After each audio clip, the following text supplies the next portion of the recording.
ये है पेंटागन, दुनिया की सबसे इम्पोर्टेंट बिल्डिंग और यूएसए के डिफेंस सेक्टर का हेडक्वार्टर भी। एक बिल्डिंग के अंदर अमेरिका की army, navy, marines, air force, nation guard और उसके साथ साथ कोस्ट गार्ड के हेड मौजूद होते हैं। साथ साथ इसके अंदर अमेरिका के 4 स्टार जनरल्स भी मौजूद होते हैं। साथ साथ इसके अंदर बहुत सारे यूएसए के टॉप सीक्रेट्स भी मौजूद हैं।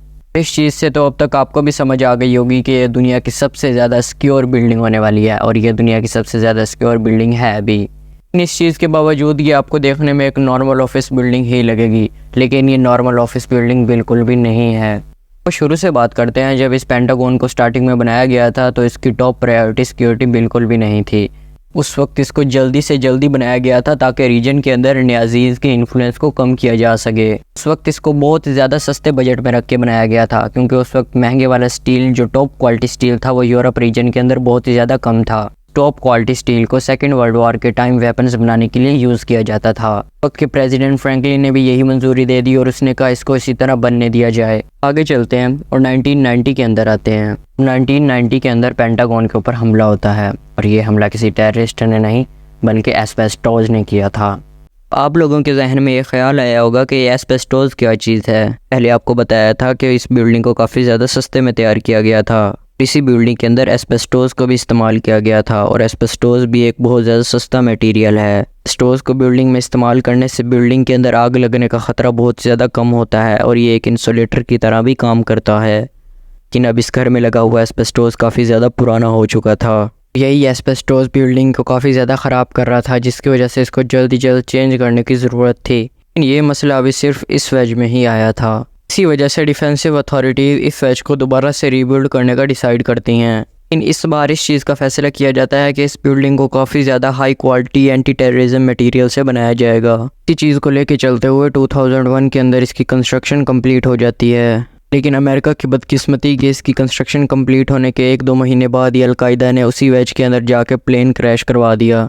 पेंटागन के इस वेज की बाहर की दीवारों के अंदर रेनफोर्स्ड स्टील बीम्स का इस्तेमाल किया गया था, और इस वेज की हर एक window 1.5 inch explosive resistance glass के साथ बनाई गई थी, जिसका सिर्फ वज़न ही 500 पाउंड था। साथ साथ इसकी विंडोज़ को इस तरीके से डिज़ाइन किया गया था कि अगर इसके ऊपर न्यूक्लियर बम भी गिरा दिया जाए फिर भी ये कभी टूट के शटर ना हो। फिर डिपार्टमेंट ऑफ डिफेंस कहता है कि हम ये सारा काम सिर्फ एक ही वेज में क्यों कर रहे हैं, हम इस सारे काम को बाकी सारे हिस्सों में करेंगे। फिर इसी जगह से पैदा होता है प्रोजेक्ट फियोनिक्स। प्रोजेक्ट फियोनिक्स के अंदर इस बिल्डिंग को पूरे तरीके से दोबारा से रेनोवेट करना तो एक अलग बात थी, लेकिन इसको सबसे ज़्यादा सिक्योर बिल्डिंग बनाने के लिए ज़रूरी था कि इसके सराउंडिंग में जो एरिया है उसके ऊपर भी देखभाल की जाए। पेंटागन की सबसे बड़ी 2 कमज़ोरियाँ, फॉर एग्जांपल एक यहाँ पर और एक यहाँ पर। पहला तो ये मेट्रो स्टेशन इसके बहुत ज़्यादा करीब था और ये बिल्कुल इसके नीचे से होकर गुजरता था। फिर इस मेट्रो स्टेशन को बंद कर दिया गया था ताकि पेंटागन के नीचे से कोई भी रास्ता होकर ना जाए। दूसरा मसला था वो था यहाँ पे रूट 110 में।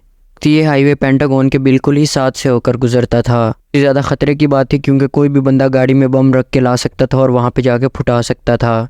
इस मसले को हल करने के लिए डिपार्टमेंट ऑफ डिफेंस ने इस पूरे हाईवे के रूट को ही चेंज कर दिया। हाईवे को पेंटागन की नॉर्थ पार्किंग के ऊपर से गुजारा। अब इस हाईवे पे जाने के लिए अब आपको चेकिंग भी करवानी पड़ती थी। ये तो ज़मीन से ऊपर और ज़मीन से नीचे की सिक्योरिटी थी, लेकिन आसमान की सिक्योरिटी का क्या हुआ? मसले को हल करने के लिए डिपार्टमेंट ऑफ डिफेंस ने national capital region integrated air defence system बनाया।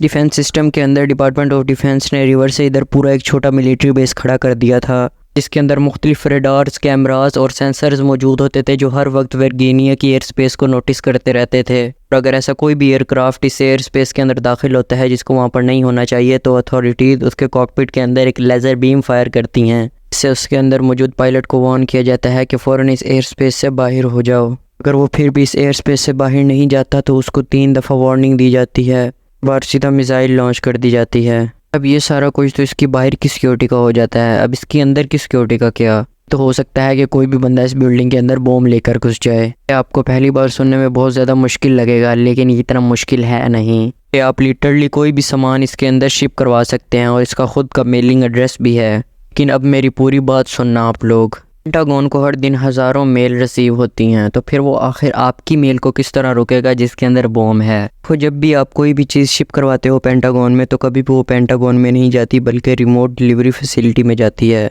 ये प्रोजेक्ट फियोनिक्स की एक बहुत बड़ी मेजर रिनोवेशन थी। पेंटागन के अंदर एक पार्किंग लॉट को निकाल कर उसकी जगह पे एक मखसूस मेल सॉर्टिंग फैसिलिटी बनाई गई, जिसके अंदर 38 लोडिंग डेक्स मौजूद थे। लोडिंग डॉक्स उतने ही बड़े हैं जितना खुद पेंटागन है। लोडिंग डेक के ऊपर जितने भी ट्रक्स आते हैं उनको पहले अच्छे तरीके से चेक किया जाता है, और अच्छे तरीके से चेक करने के बाद उन्हें मखसूस कुत्तों से भी सूंघाया जाता है कि इसके अंदर कोई बम या एक्सप्लोजिव तो नहीं है। वहाँ पर ड्राइवर को खुद भी एक मेटल डिटेक्टर से पास होना पड़ता है, और उसके बाद फाइनली ट्रक को ओपन करने से पहले एक इसका एक्सरे भी किया जाता है। और बस इतना ही गाइज़, मैंने आपको इस छोटी सी वीडियो के अंदर अब कम्प्लीटली बता दिया है कि ये बिल्डिंग इतनी ज़्यादा सिक्योर क्यों है। तो ये वीडियो अच्छी लगी है तो इस वीडियो को एक लाइक दे दीजिएगा, और अगर आप चैनल पे नए हैं तो सब्सक्राइब करना मत भूलिएगा। और मिलते हैं अगली वीडियो में। अल्लाह हाफिज़।